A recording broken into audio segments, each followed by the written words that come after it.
നമസ്കാരം. ചില ജീവികൾ 10 ദിവസത്തിനകം പ്രസവിക്കും. മറ്റു ചിലവ 10 കൊല്ലം കഴിഞ്ഞാലും സെയിലിംഗ് കമ്പനി ആരംഭിക്കുന്നു.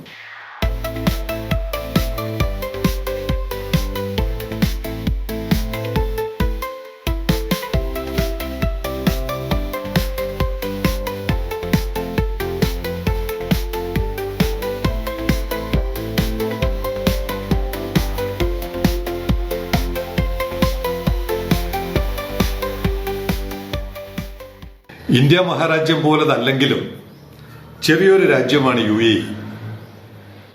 ഭൂവിസ്തൃതിയിലും ജനങ്ങളുടെ സംഖ്യയിലുമൊക്കെ വളരെ ചെറുതാണ്. എന്നാൽ പോലും നമ്മുടെ സംസ്ഥാനങ്ങൾ പോലെ 7 പ്രൊവിൻസുകൾ അവിടെയുണ്ട്, എമിറേറ്റ്സുകൾ 7 നമ്മൾ പണ്ട് ഞങ്ങളൊക്കെ ചെറുതായിരുന്ന കാലത്ത് ഈ റേഡിയോയിലൂടെ പരസ്യം വരും. ഈ പറയുന്ന ഫുജേറ, അബുദാബി, ദുബായ്, അതൊക്കെ ഇത് കൗതുകമുള്ള പേരുകളാണ്. വളരെ പെട്ടെന്ന് ഒരു ദിവസം ഇതൊക്കെ കേട്ടു തുടങ്ങുന്നത്. കാരണം പ്രവാസികളുടെ ഒഴുക്ക്, വിമാനത്താവളങ്ങൾ, വിമാനങ്ങളുടെ പോക്ക്, അതിനൊക്കെയാണ് ഈ പേര്. ദോഹ, ഖത്തർ എന്നൊക്കെ പറയുന്ന പേരുകൾ ഏകദേശം ഒരു 30-40 കൊല്ലം മുമ്പായിരിക്കും കേട്ടു തുടങ്ങിയത്. ഇവിടെ UAE നമുക്ക് 10 ദിവസത്തിനകം നടത്തിയ ഒരു പ്രസവ കഥയാണ് UAE പറഞ്ഞു തരുന്നത്. ഇപ്പൊ ഈ ഹോർമോസ് തടയപ്പെട്ടതോടുകൂടി ജബലലി പോർട്ട് പൂർണ്ണമായും ഉപരോധത്തിലായി. അതിന്റെ ജോഗ്രഫി കണ്ടാൽ മനസ്സിലാവുമല്ലോ. ഹോർമോസ് തടയപ്പെട്ടാൽ പിന്നെ അങ്ങോട്ടൊന്നും പോവില്ല, ഇങ്ങോട്ടൊന്നും വരത്തില്ല. അപ്പൊ അത് അതിജീവിക്കുവാൻ അവർ നടത്തുന്ന പരിശ്രമം, 10 ദിവസത്തിനകം നടത്തിയ പരിശ്രമത്തിന്റെ കഥയാണ് അവരുടെ തന്നെ ഔദ്യോഗിക റിപ്പോർട്ടായിട്ട് പുറത്തു വന്നിരിക്കുന്നത്. Based on the current exceptional circumstances affecting port operations in the region and in order to facilitate the continued movement of cargo. അവരിതുകൊണ്ടൊന്നും തളരാൻ തയ്യാറല്ല. ഒരു യുദ്ധം വന്നെന്ന് പറഞ്ഞിട്ടോ അവരുടെ പോർട്ട് ഉപരോധിക്കപ്പെട്ടു എന്ന് പറഞ്ഞുകൊണ്ടോ അവർ തളരാൻ തയ്യാറല്ല. അവർ ബദൽ മാർഗങ്ങൾ അന്വേഷിക്കുകയാണ്. അതിനുവേണ്ടിയുള്ള ഉത്തരവാണ് ഇറങ്ങിയിരിക്കുന്നത്. Based on the current exceptional circumstances affecting port operations in the region and in order to facilitate the continued movement of cargo. തുടർന്നും എങ്ങനെ നമുക്ക് ഈ കാർഗോ മുന്നോട്ട് കൊണ്ടുപോകാം, ബിസിനസ് ഓപ്പറേഷൻസ് എങ്ങനെ മുന്നോട്ട് കൊണ്ടുപോകാം. അവർക്ക് പോർട്ടിൽ കപ്പൽ എത്തിയില്ലെങ്കിലും കണ്ടെയ്നർ എത്തിക്കാനുള്ള വിദ്യയാണ് അവർ ആലോചിക്കുന്നത്. ദുബായ് കസ്റ്റംസ്, ഇവിടെ നമുക്കൊരു പാഠമുണ്ട്.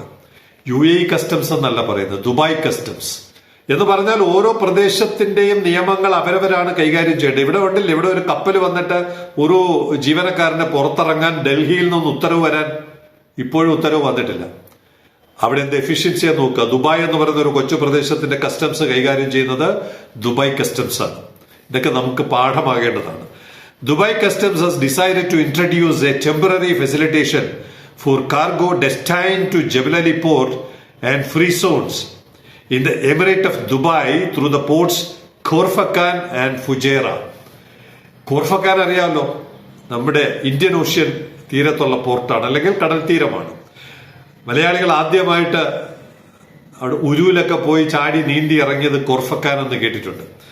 അപ്പൊ ദുബായ് ഉപരോധിക്കപ്പെട്ടപ്പോൾ അവർ ബദൽ മാർഗം എന്ന് പറയുന്നത്, മറ്റത് ഗൾഫിലാണ് അവരുടെ തുറമുഖമെങ്കിൽ ഇത് ഇന്ത്യൻ ഓഷ്യനിൽ വാതായനമുള്ള ഖോർഫക്കാനിലും ഫുജറയിലും വഴി, ആ 2 പോർട്ടുകൾ വഴി അവരുടെ ഓപ്പറേഷൻസ് തുടരാൻ പറ്റുന്നതിന്റെ എക്സിക്യൂട്ടീവ് ഓർഡറാണ് അവർ ഇട്ടിരിക്കുന്നത്. ആലോചനയല്ല. 10 ദിവസത്തിനകം ആലോചനയെല്ലാം പൂർത്തിയാക്കി അവർ ഓർഡർ ഇട്ടിരിക്കുന്നു. Where containers may be transported by road directly to Jebel Ali. അവിടെ വരുന്ന ഫുജറയിലും ഖോർഫക്കാനിലും വരുന്ന കണ്ടെയ്നറുകൾ റോഡ് മാർഗം കൊണ്ടുപോകുക. അവർ containers may be transported by road directly to Jebel Ali port and free zones in the emirate of Dubai without undergoing regular customs clearance procedures. ഫുജറയിലും ഖോർഫക്കാനിലും വെച്ച് ഒരു കസ്റ്റംസ് ക്ലിയറൻസ് തലവേദനകളൊന്നുമില്ല. അവർക്കൊരു റിസ്ക്കും ഇല്ല. റിസ്ക് മുഴുവൻ ദുബായ് ഏറ്റെടുക്കുന്നു. അവിടെ ഇറങ്ങുന്ന കണ്ടെയ്നറുകളെ സുരക്ഷിതമായി ദുബായിലെ ജബൽ അലി പോർട്ടിൽ എത്തിക്കുന്നു. ബാക്കിയൊക്കെ അവിടെയാണ് നടക്കുന്നത്. എത്ര വേഗതയിലാണ് അവർ കരുക്കൾ നീക്കുന്നതെന്ന് നോക്കണം. DP World in coordination with the respective shipping lines or its authorized agents shall transport containers under bonded movements to Jebel Ali port and free zones in the Emirate of Dubai for final clearance. എല്ലാവരുമായിട്ട്, എല്ലാ ഏജൻസിയുമായിട്ട്, respective shipping ലൈൻസുമായിട്ട് എല്ലാം ചർച്ച ചെയ്ത് അവര് കാര്യങ്ങൾ തീരുമാനമാക്കിയിട്ടുണ്ട്. Bonded cargo ആയിട്ട് എന്ന് പറഞ്ഞാൽ കസ്റ്റംസിന്റെ ഉത്തരവാദിത്വത്തിലാണ് ഫുജറയിൽ നിന്ന് ഖോർഫക്കാനിൽ നിന്ന് കാർഗോ ദുബായിലെത്തുന്നത്. അതിനിടയ്ക്ക് ഡീവിയേറ്റ് ചെയ്ത് പോകാൻ പാടില്ല, കണ്ടെയ്നർ തുറക്കാൻ പാടില്ല, ഒന്നും പാടില്ല. അങ്ങനെ ഒരു ഉറപ്പിലാണ് ഇതിനെ ദുബായ് പോർട്ടിലോട്ട് കൊണ്ടുവരുന്നത്. അവിടെ നിന്നാണ് പിന്നെ for final clearance. As usual ഇപ്പോൾ എങ്ങനെയാണോ അവിടെ നിന്ന് കാർഗോ ക്ലിയർ ചെയ്യുന്നത് അതുപോലുള്ള ഒരു പ്രൊസീജിയറിന്റെ ഒടുവിൽ കാർഗോ അവിടെ നിന്ന് ക്ലിയർ ചെയ്യപ്പെടും. This notice shall come into force from the date of its issuance. അടിയറ simple. This notice shall come into force from the date of its issuance. ആ date of issuance ഏതാണെന്ന് നമുക്ക് നോക്കണം. 8/3/26. യുദ്ധമെന്ന് പറയാൻ പറ്റില്ല. യുദ്ധത്തിന്റെ ഒരു തുടക്കം 27 ഫെബ്രുവരി 27. 28 തൊട്ടാണെന്ന് തോന്നുന്നു മിസൈൽ വീഴുന്നത്. എന്തായാലും 27 മുതൽ 8 എന്ന് പറയുമ്പോൾ കേവലം 10 ദിവസമാണ്. 10 ദിവസത്തിനകം ഒരു രാജ്യത്തെ നിലവിലുള്ള നിയമത്തെ മാറ്റി എഴുതിക്കൊണ്ട് 2 സംസ്ഥാനങ്ങൾ, കേരളത്തിലെ ഒരു വിഷയം കർണാടകയുടെ സമ്മതം, തമിഴ്നാടിന്റെ സമ്മതത്തോടുകൂടി ഒരു കാര്യം നടപ്പാക്കിയെടുക്കാൻ നമ്മുടെ നാട്ടിൽ എത്ര കാലമെടുക്കുമെന്ന് നമുക്ക് എല്ലാവർക്കും അറിയാം. ഇവിടെ ഷാർജയാണ്, ഖോർഫക്കാൻ എന്ന് പറയുന്നത് ഷാർജ എമിറേറ്റിന്റെ കീഴിൽ വരുന്നതാണ്. ഫുജറ പോർട്ട് എന്ന് പറയുന്നത് ഫുജറ എമിറേറ്റിന്റെ കീഴിലാണ്. അങ്ങനെ 7 എമിറേറ്റ്സുകൾ ചേരുന്നതാണ് UAE. അങ്ങനെയുള്ള 2 എമിറേറ്റുകളുടെ സമ്മതം വാങ്ങി കോൺഫിഡൻസിൽ എടുത്തുകൊണ്ട് ഇത് അവരുടെ പ്രധാനമന്ത്രി അല്ലെങ്കിൽ അവരുടെ പ്രസിഡന്റ് അറിയാതെ ഒന്നും നടക്കില്ല. കാരണം 3 എമിറേറ്റുകൾ ഉൾപ്പെടുന്ന വിഷയമായതുകൊണ്ട് ആ ലെവലിൽ വിഷയം ടേക്കപ്പ് ചെയ്ത് പരിഹരിച്ചിട്ടാണ് customs ഉത്തരവിറക്കിയിരിക്കുന്നത്. This notice shall come into force from the date of its issuance. All relevant departments shall take the necessary measures to implement it, each within its respective jurisdiction. ഓരോരുത്തരുടെ, ഇപ്പോൾ പോലീസ് ആവാം, road നെറ്റ്വർക്കിന്റെ ചുമതലയുള്ളവരാവാം, law and order, customs, port agencies തുടങ്ങിയ എല്ലാവരും ഈ പറയുന്ന തരത്തിൽ പ്രവർത്തിക്കണമെന്ന് കേവലം 10 ദിവസത്തിനകം അവർ ഉത്തരവിറക്കി. നമ്മുടെ ഇവിടെ 2015 ഡിസംബർ 5 പ്രവർത്തനം തുടങ്ങിയത്, നിർമ്മാണം തുടങ്ങിയത്. 2026 10 കഴിഞ്ഞു. പെറുന്നില്ല, പേറ്റെടുക്കാൻ ആരുമില്ല. മച്ചികളായിട്ട് തുടരുന്ന ഒരു സർക്കാർ സംവിധാനം ഒരു റോഡ് കണക്ട് ചെയ്ത് ഈ കാർഗോ ഇപ്പോൾ പുറത്തിറക്കിയിരുന്നെങ്കിൽ എന്ത് സംഭവിക്കുമായിരുന്നു എന്ന് എനിക്ക് സമ്മതം തന്നിട്ടില്ല. എന്റെ ഒരു സുഹൃത്ത്, സെയിലിംഗ് കമ്പനിയുടെ സുഹൃത്ത്, ഒരു ഓഡിയോ ഇട്ടിട്ടുണ്ട്. അദ്ദേഹത്തിന്റെ അനുവാദം ഉണ്ടെങ്കിൽ കേൾക്കാം. ഇപ്പൊ ദുബായ് ഒരു ക്രൈസിസിൽ നിൽക്കുമ്പോ ഈ റോഡ് വർക്ക് കംപ്ലീറ്റ് ചെയ്തിട്ട് എന്തുകൊണ്ട് എക്സിം കാർഗോയ്ക്ക് റോഡ് അത് കഴിഞ്ഞതാ, ഓൾമോസ്റ്റ് കഴിഞ്ഞു. സാറിന് പിക്ചേഴ്സ് കണ്ടിട്ടുണ്ടാവും സാറ്.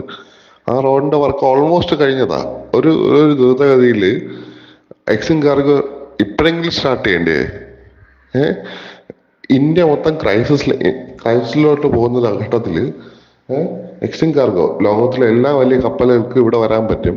അപ്പം ഞങ്ങൾ എക്സിം കാർഗോ സ്റ്റാർട്ട് ചെയ്തിട്ടുണ്ടെന്ന് പറഞ്ഞിട്ടൊരു അനൗൺസ്മെന്റ് മതിയാവും പല കമ്പനികളും പല കപ്പലുകളും കൊണ്ട് ഇവിടെ അടുപ്പിക്കാനായിട്ട്. അതിപ്പൊ കൂടെ ചെയ്യണില്ലെങ്കിൽ ലോക അസംബന്ധമല്ലേ ചെയ്യുന്നേ? ആലോചിക്കുമ്പോ ഭയങ്കര സങ്കടമുണ്ട്. ശപിക്കുകയാണ് ഇങ്ങനെ ഒരു സംവിധാനം ഈ നാടിനെ കുട്ടിച്ചോറാക്കി ഇല്ലാതാക്കി ഒരു തലമുറയെ മുഴുവൻ പാതാള കുഴിയിലോട്ട് തള്ളിവിട്ടുകൊണ്ട് അഹങ്കരിക്കുന്ന ഒരു ഭരണകൂടം. ഇതിനേക്കാൾ കൂടുതലൊന്നും പറയാനില്ല.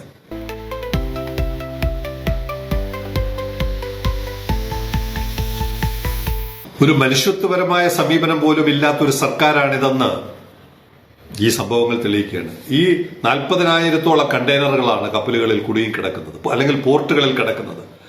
ഇത് തിരിച്ചു വിളിച്ച് വിമാനത്തിലെങ്കിലും അത്യാവശ്യം ഗൾഫ് നാടുകളിലെ സഹോദരങ്ങൾക്ക് ആവശ്യമായ ഭക്ഷണ സാധനങ്ങൾ അത്യാവശ്യമായിട്ടെങ്കിലും തിരിച്ചു വരണമെങ്കിൽ ഈ കണ്ടെയ്നറുകൾ, കപ്പലുകൾ വന്ന് നമ്മുടെ തുറമുഖത്തടുത്ത് പുറത്തിറക്കി ഡീസ്റ്റഫ് ചെയ്ത് വിമാനത്തിലെങ്കിലും കയറ്റി വിടണമായിരുന്നു. ഇവിടെ TRVയുടെ അഡ്വാൻറ്റേജ് എന്താണെന്ന് വിപിൻ ഒരിക്കൽ കൂടി നമുക്ക് കാണിച്ചു തരികയാണ്. ഈ 8-ാം തീയതിയാണ് വിപിൻ ബാംഗ്ലൂരിൽ നിന്ന് ഒരു കണ്ടെയ്നറിന്റെ പടം എടുത്ത് ട്രാക്കത്തോൺ അയച്ചു തന്നത്. അബുദാബിയിൽ നിന്ന് സാധാരണ ഈ കപ്പൽ കമ്പനികൾ ഇവരുടെ ബില്ലിംഗ് സൈക്കിൾ MT കണ്ടെയ്നർ കസ്റ്റമറിന് അയച്ചു കൊടുക്കുന്ന തീയതി മുതലാണ് ഇവർ ബില്ലിടുന്നത്. ബില്ലിംഗ് സൈക്കിൾ എന്ന് പറഞ്ഞാൽ 10/1/26. ജനുവരി മാസം 10-ാം തീയതി MT കണ്ടെയ്നർ അയച്ചു കൊടുത്തത് ബാംഗ്ലൂരിൽ എത്തുന്നത് 5/3/26. 55 ദിവസം. ഈ TRV അബുദാബി 7 ദിവസമാണ്. 7 ദിവസത്തിലൊരിക്കൽ വന്നു പോയിക്കൊണ്ടിരിക്കുന്ന നിരവധി കപ്പലുകൾ വന്നുപോയി ഇരിക്കുന്ന ഒരു കാലത്ത് 55 ദിവസമാണ് മൊത്തം. ഇനി അവിടെ നിന്ന് അബുദാബിയിൽ നിന്ന് ഇത് കയറ്റി ബാംഗ്ലൂരിലെത്താൻ 31 ദിവസം. മറ്റത് ബില്ലിംഗ് സൈക്കിൾ ആണെങ്കിൽ ഇത് റിയൽ ലോഡ് ചെയ്ത് ഡിസ്ചാർജ് ചെയ്യുന്ന ദിവസമാണ് 31 ദിവസം. ഇവിടെ കേവലം 7 ദിവസത്തിനകം സംഭവിക്കുന്ന ഒരു ചരക്ക് ഇവിടെ നിന്ന് കാർഗോ ഗേറ്റ് തുറന്നിരുന്നെങ്കിൽ ബാംഗ്ലൂരിൽ 8-ാം ദിവസമോ 9-ാം ദിവസമോ എത്തും. 10 ദിവസം പോലും വേണ്ട. ആ സ്ഥാനത്താണ് 55 ദിവസം എടുത്തുകൊണ്ട് ഈ കാർഗോ എത്തിയിരിക്കുന്ന കഥ വിപിന്റെ ട്രാക്കത്തോണിലൂടെ പുറത്തു വന്നിരിക്കുന്നത്. ഒരു കാര്യം കൂടി ഞാൻ ആദ്യത്തെ റിപ്പോർട്ടിൽ പറയേണ്ടത് വിട്ടുപോയി.